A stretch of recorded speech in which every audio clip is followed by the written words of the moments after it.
बंधु जगत्पति गोपेश गोपिका कांता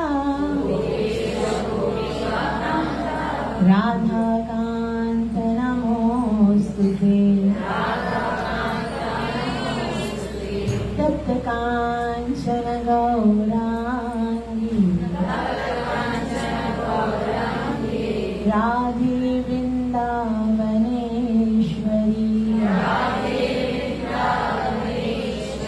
वृषभानुसुते देवी प्रणमामि हरिप्रिये जय श्री कृष्ण चैतन्य प्रभु नित्यानंद श्री अद्वैत गदाधर शिवासदि गौर भक्तवृंदा हरे कृष्णा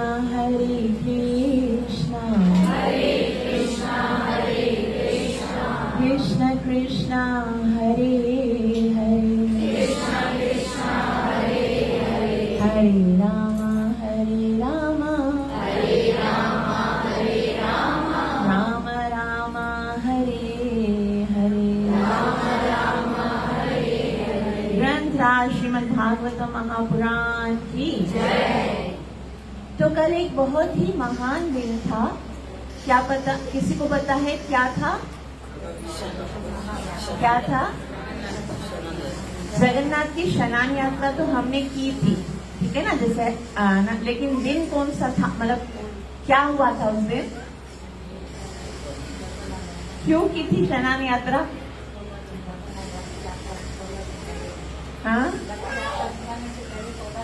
हाँ, उसी दिन क्यों करते हैं स्नान यात्रा, क्यों करते हैं उस दिन?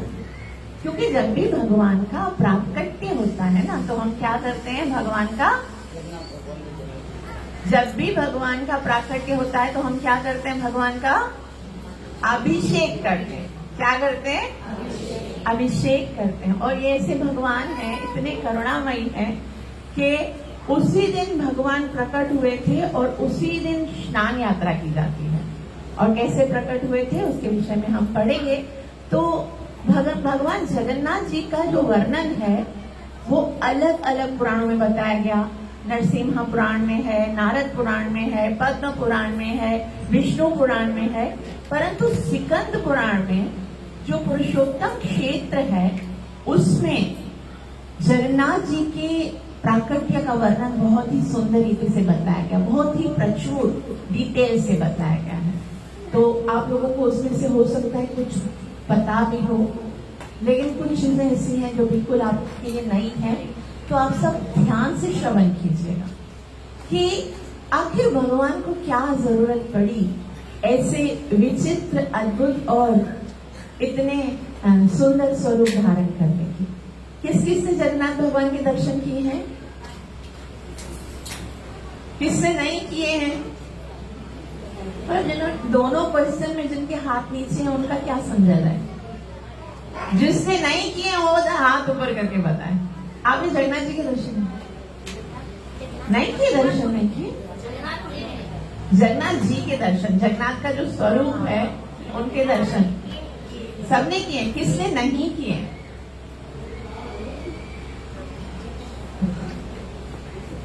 हरे कृष्णा कृष्णा कृष्णा हरे हरे, हरे राम राम। एक बार क्या हुआ, भगवान श्री विष्णु ने ब्रह्मा जी को ये संसार को सृजन करने का आदेश दिया। पहले क्रिएटर, फर्स्ट क्रिएटर तो भगवान स्वयं है, लेकिन सेकंड क्रिएटर ब्रह्मा जी को बनाया और कहा अब आपको संसार का विसर्ग करना है। जो क्रिएशन भगवान के द्वारा होती है उसको सर्ग कहते हैं, और पुनः जब ब्रह्मा जी उसको क्रिएट करते हैं सेकंड टाइम तो उसको विसर्ग कहते हैं। तो ब्रह्मा जी ये कार्य कर रहे थे, लेकिन उनके हृदय में बहुत खेद था, बहुत दुख हो रहा था, और ऐसा लगा कि मुझे भगवान ने ये भौतिक जगत का सृजन करने के लिए ये कार्य तो दिया है, लेकिन ये संसार कितना अनिश्चित है, कितना अनसर्टेन है। यहाँ पर तो केवल दुख ही दुख है, लोगों को दुख ही दुख भोगने पड़ते हैं। एक तो जन्म लेते हैं उसके टाइम पर दुखी है, मरने के टाइम पर दुख मिलता है, बूढ़ा होते हैं तब दुख मिलते हैं, बीमार होते हैं तब दुख मिलते हैं। ये 4 दुख तो कंटिन्यू चलते हैं। कौन से? जन्म, मृत्यु, जरा और व्याधि। ये देखो, ये जो शरीर है ना, उसको इंग्लिश में बोलते हैं बॉडी, है ना, बॉडी। और ये 4 चीजें होती हैं। बी से क्या होता है? बर्थ। ओ से ओल्ड एज, बुढ़ापा या जरा। और उसके बाद डी से डिजीज, और वाई से यमराज लेके जाता है सबको ना। तो ये सबके साथ होता है।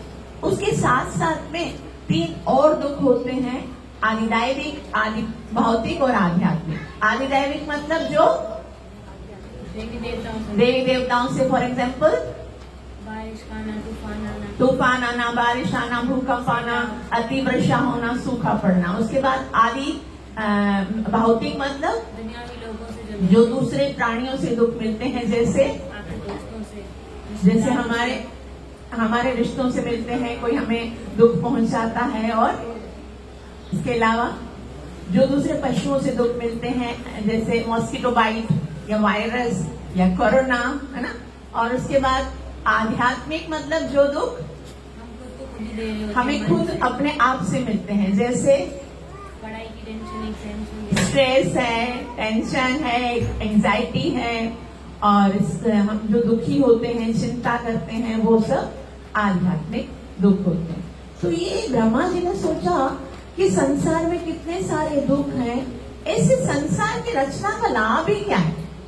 भगवान ने मुझे काम तो दे दिया, लेकिन इस संसार में तो कुछ अच्छे जैसा है नहीं, तो ऐसे संसार की रचना का आखिर लाभ क्या हुआ? हरे कृष्णा कृष्णा कृष्णा कृष्णा हरे हरे, हरे राम राम राम हरे, हरे कृष्णा कृष्णा कृष्णा हरे हरे, हरे राम हरे कृष्णा कृष्णा कृष्णा हरे हरे, हरे राम राम राम। हरे कृष्णा कृष्णा कृष्णा हरे हरे, हरे राम राम राम हरे, हरे कृष्णा कृष्णा कृष्णा हरे हरे, हरे राम राम राम हरे, हरे कृष्णा कृष्णा कृष्णा हरे हरे, हरे राम राम राम। हरे कृष्णा कृष्णा कृष्णा हरे हरे, हरे राम राम राम। तो ब्रह्मा जी ने ये कहा कि ऐसे संसार को अगर मैं क्रिएट करता भी हूं तो उसका लाभ तो कुछ दिखता नहीं है मुझे। सब लोगों को दुखी करने के लिए जन्म देने की जरूरत ही क्या है? हर कोई बोलेगा भाई ब्रह्मा जी ने मुझे बना के तो मेरे ऊपर इतना बड़ा अत्याचार किया है। तो ब्रह्मा जी गए भगवान के पास और भगवान से जाकर कहने लगे कि हे प्रभु, आपने मुझे ये संसार बनाने के लिए बोला है, लेकिन क्या इस संसार में ऐसी कोई जगह है जहाँ पर जीव प्रसन्न रह सके? मुझे तो हर जगह पर केवल दुख ही दुख दिखते हैं, केवल परेशानियां ही परेशानियां दिखती हैं। क्या ऐसी कोई जगह है संसार में जहाँ कोई दुख नहीं हो, कोई परेशानी नहीं हो, केवल आनंद ही आनंद हो? तो मुझे ये बताइए कि ऐसी कोई अगर जगह नहीं है तो फिर संसार का सृजन करने का लाभ ही क्या हुआ, क्या फायदा हुआ? तो आप मुझे ऐसी जगह बताइए जहाँ पर लोग आनंद से रहते हो और आनंद से रहने के बाद उनको भगवान के धाम की प्राप्ति भी हो जाए। एकदम सरल हो जीना, इतना कठिन न हो। क्योंकि ब्रह्मा जी जो है वो हम सबके पिता हैं और हर कोई पिता, जैसे पिता है ना ब्रह्मा जी, उन्हीं से तो ये भौतिक जगत की क्रिएशन हुई है। उन्हीं ने मनु महाराज को पैदा किया।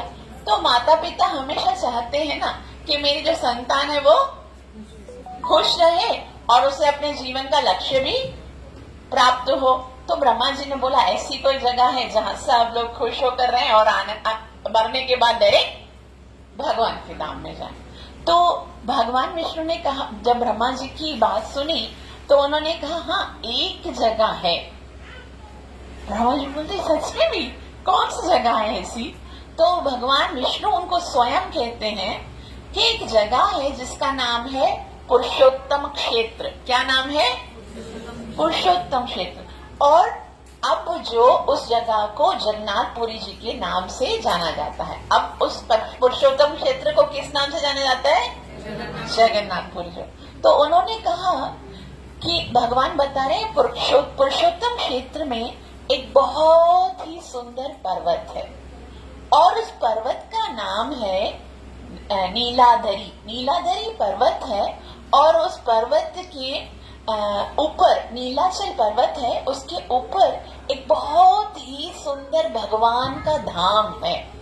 और नीलाचल पर्वत जब, और वहां पर भगवान की एक बहुत ही सुंदर ब्लू सफायर यानी नीले कलर का एक बहुत सुंदर मोती है, उससे बनी हुई एक विग्रह है जिसको विग्रह को नील माधव कहते हैं। क्या कहते हैं?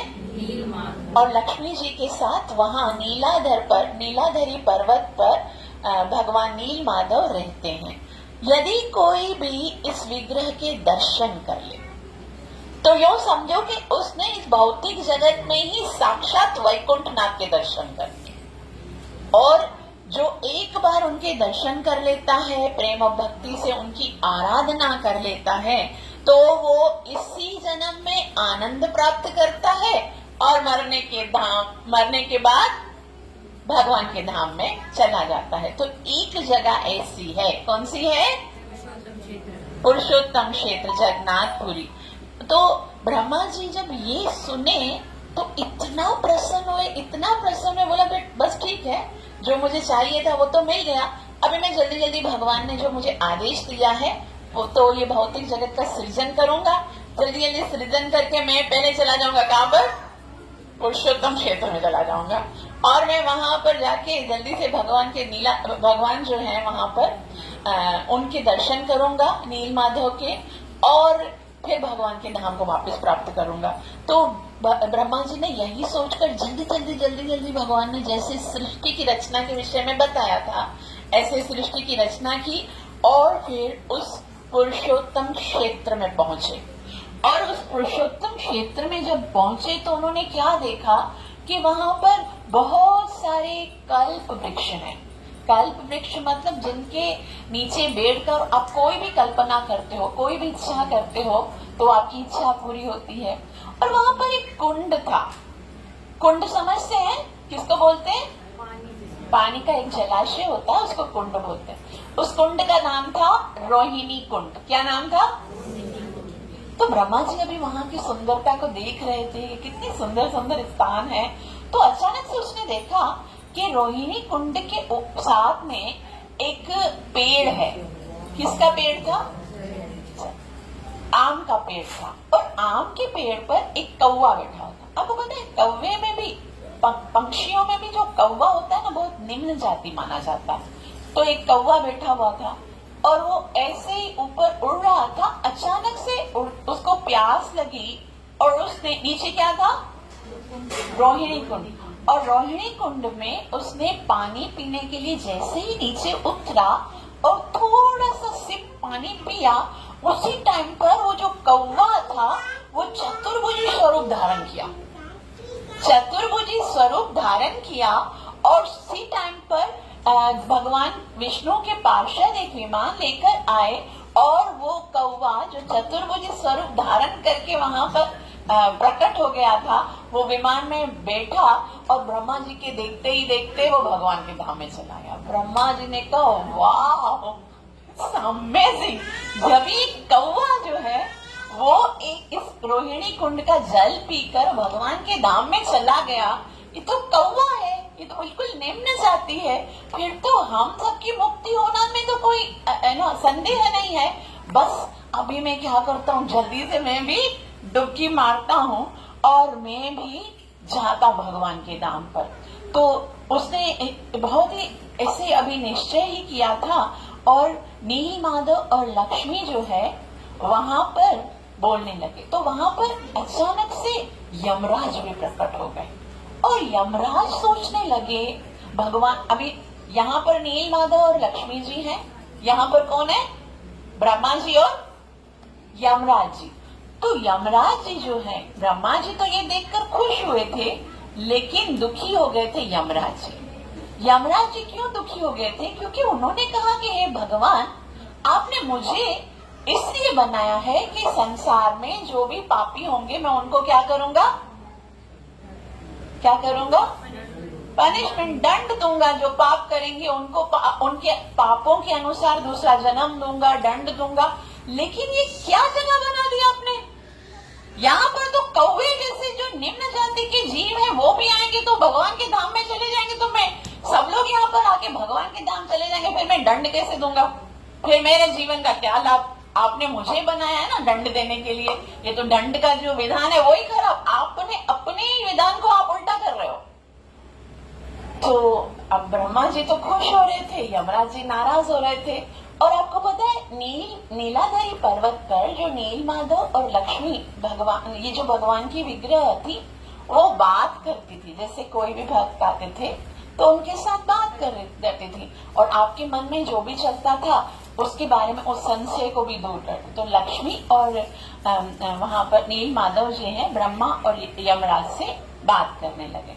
पहले लक्ष्मी जी यमराज जी से कहने लगी कि हे यमराज, आपको जो ड्यूटी दी गई है ना लोगों को दंड देने की, आप वो दे सकते हो, लेकिन हमारे इस क्षेत्र से बाहर।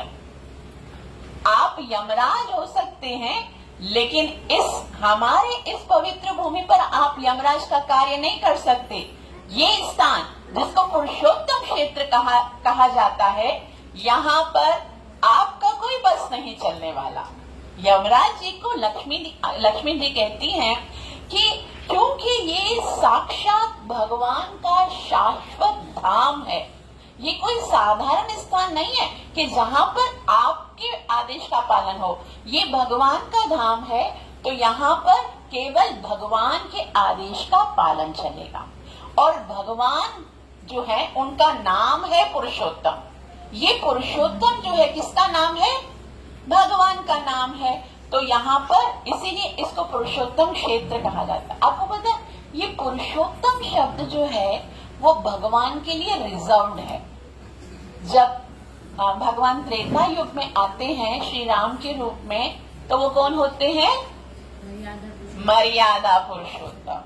जब भगवान द्वापर युग में आते हैं भगवान श्री कृष्ण के रूप में, तो वो कौन होते हैं? लीला पुरुषोत्तम। और जब भगवान कलयुग में आते हैं गौरंग महाप्रभु के स्वरूप में, तो वो कौन होते हैं? प्रेम पुरुषोत्तम। चैतन्य महाप्रभु की। तो ये पुरुषोत्तम क्षेत्र जो है वो साक्षात भगवान पुरुषोत्तम का निवास स्थान है।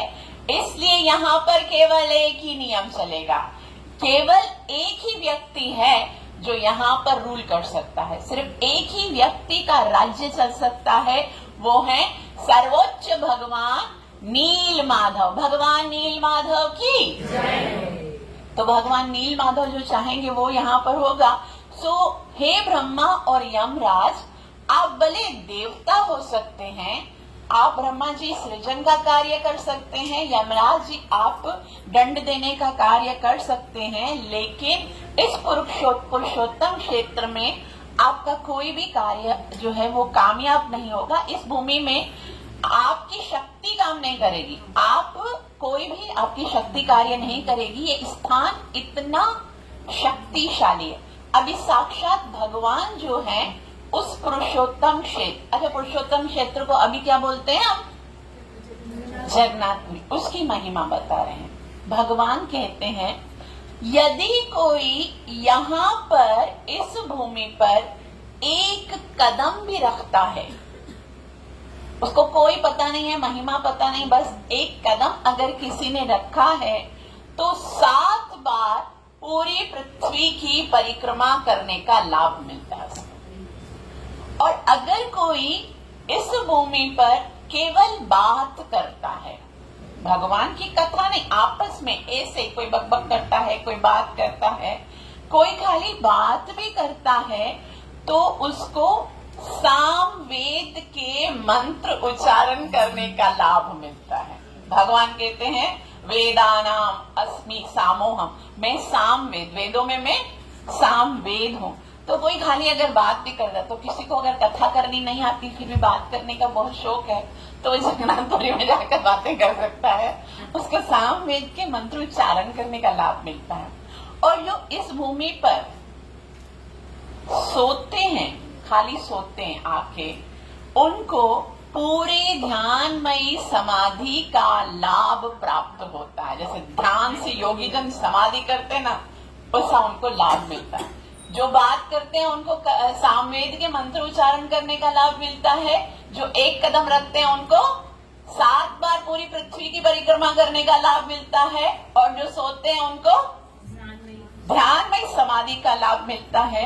तो ये इतनी पुण्यदायक भूमि है, इसलिए हे ब्रह्मा जी और यमराज जी, आप भी इसी भूमि का आश्रय ले लीजिए।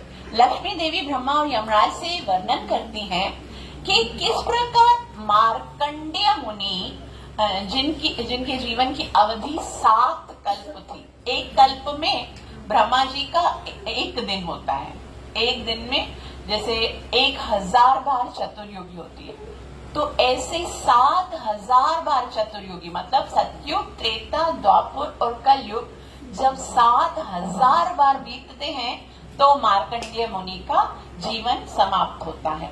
तो ये मार्कंडेय मुनि के बारे में बताते हैं कि वो इस पुरुषोत्तम क्षेत्र में रहकर भगवान शिव जी की पूजा किए थे। ये अरे शिव जी जो है उनके विषय में बता रहे हैं कि आज भी जगन्नाथपुरी में जाएंगे तो वहां पर एक स्थान है, और उस स्थान में एक तालाब है जिसको मार्कंडेय कुंड कहा जाता है, और उस सरोवर के साथ में एक शिव जी का लिंग है, और उस लिंग को मार्कंडेश्वर महादेव का नाम दिया जाता है। मार्कंडेश्वर महादेव की। ये सुनकर वहां पर कौन कौन खड़े थे सुनने वाले? कौन सुन रहा था? ब्रह्मा जी और यमराज जी। तो यमराज जी ने कहा अच्छा, जब वहां पर मार्कंडेय ऋषि ने शिवलिंग की पूजा की है तो मैं भी मार्कंडेय ऋषि के ही अनुगत्य में चलूंगा। और वो भी यमराज भी वहां पर फौरन से एक जलाशय को प्रकट किए, और उसका नाम, उस जलाशय का नाम हुआ यम सरोवर। और यम सरोवर के सामने उन्होंने भी एक लिंग का निर्माण किया, उसका नाम है यमेश्वर महादेव की। तो वहां उसके उपरांत नील माधव ने ब्रह्मा जी से कहा, हे ब्रह्मा जी, हम यहाँ पर तभी तक हैं। नील माधव जो है वो ब्रह्मा जी से कहते हैं कि हम इस पर्वत पर तभी तक रहेंगे जब आपके जीवन के 50 साल पूरे होंगे, तब तक हम यहाँ रहेंगे। और उसके बाद हम एक दूसरे स्वरूप में प्रकट होंगे, और उस स्वरूप में हमें लाने के लिए जो राजा कार्य करेंगे, उन राजा का नाम होगा महाराज इंद्रद्युम्न। तो हे ब्रह्मा जी, आपको उन महाराज इंद्रद्युम्न की सहायता करनी होगी हमें प्रकट करने के लिए। और उसके उपरांत ऐसे ही बता के जो ब्रह्मा जी जो है उन्होंने कहा, मैं तो बहुत ही बेसब्री से उस समय का इंतजार करूंगा कि जब मेरी आयु जो है वो 50 साल की पूरी हो जाए और मैं आपके उस नए स्वरूप का भी दर्शन कर सकूं। परंतु जो महाराज इंद्रद्युम्न है उनके विषय में तो मुझे कुछ भी पता नहीं है, तो आप मुझे उनके विषय में बताइए। तो मैं आपको बहुत ही संक्षिप्त बताती हूँ, क्योंकि 10 बजे हमें कथा समाप्त करनी है। अरे कौन कौन चाहता है 10 बजे तक कथा समाप्त हो जानी चाहिए? हो जानी चाहिए ना, क्योंकि हमको नेक्स्ट डे भी उठना है, मंगल आरती भी करनी। कौन कौन चाहता है? चाहते हैं हम सब, हैंड ऊपर करो, बोलो हम सब चाहते हैं। तो इसके लिए क्या करना पड़ेगा? आप सबको 9 बजे से पहले आना पड़ेगा ना, कम से कम 1 घंटा तो होना चाहिए ना। तो अब क्या है, आप मंदिर आते हैं, हम सोचते हैं हम मंदिर आते हैं भगवान के दर्शन करने के लिए, लेकिन क्या हमें कभी भगवान के दर्शन होते हैं? कहाँ भगवान के दर्शन होते हैं? हम तो बस ऐसे आते हैं मथा, दर्शन तो भगवान आपके करते हैं, है ना। भगवान दर्शन कर रहे होते हैं कि मेरा भक्त आया, भगवान भी इंतजार भी भगवान ही कर रहे होते हैं कि मेरा भक्त आने वाला, अभी तक ये नहीं आया। अभी तो भगवान को ज्यादा इंतजार नहीं कराना चाहिए। स्कूल में कौन कौन गया है? स्कूल में सब गए ना। आपको पता है टीचर स्टडी कराने से पहले क्या करती है? क्या करती है? अटेंडेंस होती है ना। तो अटेंडेंस कब होती है? जब स्टडी अभी तक स्टार्ट नहीं होती है। तो यहाँ पर 9 बजे स्टडी स्टार्ट हो जाती है, नरसिम्हा देव भगवान उससे पहले अटेंडेंस लगा देते हैं, और जो उसके बाद आता है ना उसकी फिर एब्सेंट लगने लगती है। भगवान पूछेंगे, भगवान बोले ये नहीं, इस दिन कहाँ आया था, लिखा हुआ ही नहीं है। तो अगर आप चाहते हो कि आपकी प्रेजेंट लगनी चाहिए, तो प्रेजेंट स्टडी से स्टार्ट होने से पहले लगती है। हम लोग हमेशा आधी कथा खत्म हो जाती है फिर आते हैं। तो अगर आप चाहते हैं कि हमारी अटेंडेंस लगे और आखिर में जो एक अवार्ड भी मिलता है ना, जिसकी हाईएस्ट अटेंडेंस होती है ना, सर्टिफिकेट भी मिलता है ना, तो वो भी आपको मिलना चाहिए कि भाई नरसिम्हा देव भगवान को बताएं कि भाई हम समय पर डेली आते थे, हर वीक में आते थे। तो हम 10 बजे कथा खत्म करेंगे, 9 बजे प्रोग्राम स्टार्ट होगा, सिर्फ 1 घंटा आपको यहाँ पर लेना, बस। सही है? तो क्या हुआ, वो बताते हैं कि एक अवंतीपुर एक नगरी है, वहां पर एक राजा थे जिनका नाम था इंद्रद्युम्न। उनके पास सब कुछ था, धन था, लक्ष्मी थी, अच्छी पत्नी थे, अच्छी संतान थी, लेकिन फिर भी वो बहुत ज्यादा दुखी रहते थे। वो भगवान के दर्शन करना चाहते थे, वो चाहते थे कि मैं साक्षात भगवान के दर्शन करूं। तो उनके यहाँ पर बहुत सारे भक्त, बहुत सारे साधु आते रहते थे। इतना दुख था उनके जीवन में भगवान से ना मिलने का कि भगवान स्वयं उनको अपने पास बुलाने की एक योजना बनाते हैं। याद रखिए, जब आपके मन में भगवान से मिलने की तड़प होती है ना, तो उससे कई गुना ज्यादा तड़प भगवान के हृदय में होती है आपसे मिलने की। और भगवान कोई ना कोई योजना बना देते हैं, वो सर्वसमर्थ हैं, वो स्वराट है, वो कुछ भी कर सकते हैं। एक इंसान पूरे जीवन में प्रयास करके एक कार्य नहीं कर सकता जो भगवान एक क्षण में कर सकते हैं, उनके लिए कुछ भी मुश्किल नहीं है। तो उस अवंतीपुर के राजा इंद्रद्युम्न के यहाँ पर एक संत आते हैं और वो बताते हैं कि राजा आप इतना दुखी मत होइए, इस संसार में ही एक ऐसा स्थान है जहाँ पर आप भगवान के साक्षात दर्शन कर सकते हैं। और वो स्थान कौन सा है? नीलाधरी पर्वत पर नील माधव भगवान रहते हैं, जो साक्षात भगवान है, आप उनके दर्शन कर सकते हो। तो वो बोलते हैं आप मुझे बताइए वो कहाँ पर है। तो बोला आप उसको ढूंढो, मैं आपको एड्रेस बताता हूँ। उनको बताते हैं जीपीएस के भाई ऐसा है, वो एक उत्कल एक गांव है, वहां पर नीलाधरी पर्वत है, वहां पर है। तो राजा ने कहा मैं अपनी सेना को लेकर जाता हूँ, लेकिन राजा के एक मंत्री थे जिनका नाम था विद्यापति। वो कहने लगे राजा आप अगर चले जाएंगे तो राज्य में उत्पात शुरू हो जाएगा, इसलिए आप नहीं जाइए, मैं जाता हूँ। और राजा का जो मंत्री है विद्यापति, वो ढूंढते ढूंढते ढूंढते नीलाधरी पर्वत की ओर जाता है।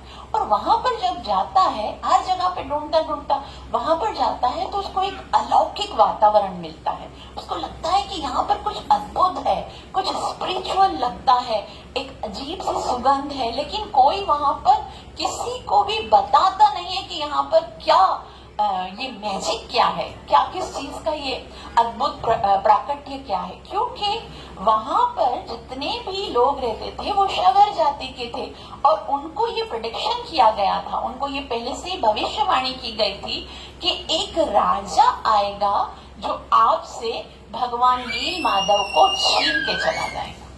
तो किसी को बताते नहीं थे, लेकिन विद्यापति तो आए थे, क्योंकि उनके महाराज इंद्रद्युम्न भगवान से मिलने के लिए कितना तड़प रहे थे।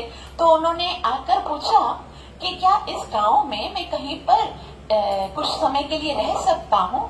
तो गांव वाले ने कहा कि यहाँ पर एक यहाँ की जो मुखिया हैं उनका नाम है विश्ववसु, आप अगर चाहें तो उनके घर पे रह सकते हैं। तो जो विद्यापति है वो विश्ववसु के घर में ठहरने के लिए जाता है। वहां पर विश्ववसु जो है उनका स्वागत करते हैं, उनकी एक पुत्री होती है, उनका नाम होता है ललिता। तो ललिता जो है वो उनको बहुत सेवा करती है। बाद में जो विश्ववसु है वो विद्यापति का विवाह ललिता के साथ कर देता है। अब क्या देखता है विद्यापति कि रोजाना उनके जो ससुर हैं ललिता के पिताजी, वो रोज सुबह उठकर कहीं जाते हैं, एकदम अंधेरा होता है, कहीं जाते हैं, और जब वो शाम को वापस लौटते हैं तो पूरा घर एक अद्भुत अलौकिक सुगंध से भर जाता है। तो ललिता से पूछते हैं कि मुझे बताओ ना कि तुम्हारे पिताजी रोज कहाँ जाते हैं। ललिता कहती है नहीं नहीं, मैं आपको ये बात नहीं बता सकती क्योंकि मेरे पिताजी ने मना किया है। तो विद्यापति कहते देखो मैं तो तुम्हारा पति हूँ ना, अपने पति से कुछ छुपाना होता है क्या? तुम मुझसे प्रेम नहीं करती क्या, या तुम्हें मुझ पर विश्वास नहीं है? बोला नहीं ऐसी बात नहीं है, लेकिन मेरे पिताजी ने मुझे मना किया है ना। तो बोला लेकिन देखो तुम्हारे पिताजी तो अब बूढ़े हो गए हैं, तुम्हारे पिताजी का जो भी है ना कार्य है बाद में तो मुझे ही संभालना है, तो मुझे पता होना चाहिए ना, तुम मुझे बताओ। बोला ठीक है मैं तुम्हें बताती हूँ क्योंकि तुम मेरे पति हो, तो मैं तुम्हें बता देती हूँ। तो उसने कहा कि मेरे पिताजी रोजाना सुबह सवेरे उठकर भगवान नीलमाधव की सेवा करने के लिए जाते हैं, और वहां पर जब वहां से आते हैं तो पूरा जो है ना वातावरण इतना सुगंधित हो जाता है क्योंकि नीलमाधव वो साक्षात भगवान है। मेरे पिताजी उनसे बात करते हैं, जब वो सुनते हैं विद्यापति कि अच्छा भगवान नीलमाधव जिनको ढूंढने के लिए मैं आया हूँ, समझो मैं पहुंच गया, अब तुम कैसे भी करके अपने पिताजी को बोलो मुझे भी लेके आए। तभी ललिता कहती नहीं नहीं, मैं अपने पिताजी को नहीं बोलूंगी और ये भी नहीं बताना कि मैं तुमको बताया है, वरना मुझे तो मेरे पिताजी ने मना किया। तो बोला देखो अगर तुम अपने पिताजी को नहीं बोलोगी ना तो मैं यही समझूंगा तुम मुझसे प्रेम नहीं करती हो, मैं तो अपने आत्महत्या करूं। बोले ये क्या बात हुई? मैं तुमको बता रही हूँ लेकिन मैं अपने पिताजी, बोला मैं तुमसे हाथ जोड़ता हूँ, मैं जीवन में तुमसे कभी कुछ नहीं मांगा, तो मेरे लिए इतना नहीं कर सकती। बोले लेकिन पिताजी मुझे, बोला तुम बोलो तो सही, बाप जो होता है ना अपनी बेटी से बहुत प्रेम करता है, वो तुम्हारी बात मान ही लेगा। तो ललिता जो है वो पिताजी से कहती है पिताजी वो जो मेरे पति देव है ना वो भी भगवान के नीलमाधव के दर्शन करना आया। जब वो विश्ववसु सुनते हैं इतना क्रोधित होते हैं, इतना क्रोधित होते हैं, बोलते हैं ललिता तुमको मैंने पहले ही बोला था कि तुम ये बात किसी को नहीं बताना, और तुम स्त्रियों के पेट में कोई बात रुकती क्यों नहीं है? जरूरी है क्या हर चीज दूसरों को बता देना? तुमको मैंने बोला था नहीं पता। बोला पिताजी मैं नहीं बता रही थी, लेकिन उसने मुझे कस्में देकर ये करके पूछ लिया, अब आप उसको लेके जाओ एक बार। बोला ठीक है, लेकिन मेरी एक शर्त है, मैं उसको लेके जाऊंगा, आंखों पे पट्टी बांध के लेके जाऊंगा ताकि वो रास्ता ना देख सके और दोबारा जाने की चेष्टा ना कर सके। क्योंकि देखो ये जो नीलमाधव भगवान है ना उनको तो आपको पता है कोई ना हमसे छीन के लेके जाएगा, और तुम चाहती हो कि हम सब नीलमाधव की जुदाई में मर जाएं, इसलिए इसको है ना आंखों में पट्टी बांधो। बोला ठीक है हाँ तुम जैसे कहोगे ना, पिताजी को बोला आप जैसे बोलोगे ना ऐसे करेंगे। तो आंखों पे पट्टी बांधी गई और निकल रहे थे, तो उस समय विद्यापति ने अपनी पत्नी से कहा कि मुझे ना कुछ राई के दाने दीजिए, राई की कुछ दाने चाहिए। तो ललिता ने पूछा राई के दानों को क्या करोगे? बोला मैंने एक जगह पे पढ़ा है कि जो राई के दाने से भगवान नीलमाधव की पूजा करता है ना भगवान बहुत प्रसन्न होते हैं। तो बोला ठीक है, वो सरसों के दाने होते हैं ना, तो वो क्या बहुत चालाक था, राजा का मंत्री था, तो आंखों पे पट्टी बांधी हुई थी, आगे आगे विश्ववसु चल रहे थे, पीछे पीछे विद्यापति चल रहे थे, और उनके हाथ में क्या था? सरसों के दाने। तो वो से गिरा के जा रहे थे क्योंकि अब तो बारिश का सीजन आने वाला था। उसको पता है जब तक मैं वापिस से आऊंगा तो यहाँ पर क्या बन जाएगी, हाँ पौधे छोटे छोटे बन जाएंगे, तो मुझे रास्ता पता चल जाएगा। और वो ऐसे चलते नीलाधरी पर्वत पर ऊपर चलते हैं, और जैसे ही द्वार आता है तो उनको बहुत ही सुंदर म्यूजिक की आवाज आती है, कहीं से घंटियां बज रही हैं, मृदंग बज रहा है, गिटार बज रहा है, शंख बज रहा है, सुगंधित इतना अरोमा है वहां पर, इतना सुंदर है, तो वो दोनों रुक जाते हैं। तभी विद्यापति पूछते हैं अपने ससुर से, क्या हम पहुंच गए हैं? बोला हाँ पहुंच तो गए हैं, लेकिन अभी अंदर नहीं जा सकते। बोला अभी म्यूजिक की आवाज आ रही है अंदर से? बोला हाँ अभी आवाज तो आ रही है, लेकिन अभी अंदर देवता पूजा कर रहे हैं भगवान की। ये देवताओं की पूजा करने का टाइम है, दरवाजा बंद है, अंदर 33 करोड़ देवी देवता भगवान की आरती करते हैं। आरती करे ना ब्रह्मा आदि देवगाणे, तो वो सब आरती कर लेंगे, पूजा कर लेंगे। जब वो चले जाएंगे ना, फिर द्वार खुलेंगे, फिर हम अंदर जाएंगे। तो वो इंतजार करते हैं और बाहर ही खड़े होते हैं, और द्वार खुलते हैं थोड़ी देर के बाद, पूरे देवी देवता चले जाते हैं। अब अंदर जाते हैं विश्ववसु और विद्यापति।